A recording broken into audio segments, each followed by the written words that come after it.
જય શ્રી રામ કૃષ્ણ. મારું નામ છે કાનો અને તમે જોઈ રહ્યા છો કાનો બ્લોગ છે. ત્યારે આપણે જઈ રહ્યા છીએ મહાદેવના મંદિર માછલાઓને ખાવાનું ખવડાવવા. આજે આપણે લઈ જઈએ છીએ 10 કિલો લોટ માછલાઓને ખવડાવવા માટે.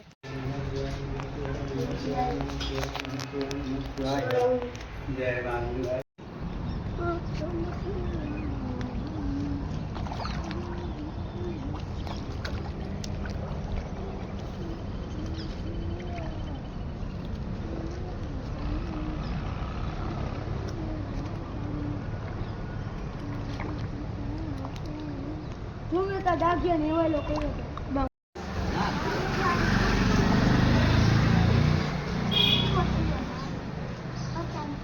વાળ કપાવી લીધા છે ને હવે આપણે જઈ રહ્યા છીએ ઘરે. વાળ કપાવી હવે આપણે જઈ રહ્યા છીએ વાણિયાની વાડીમાં દીવા કરવા. ચાલો જઈએ.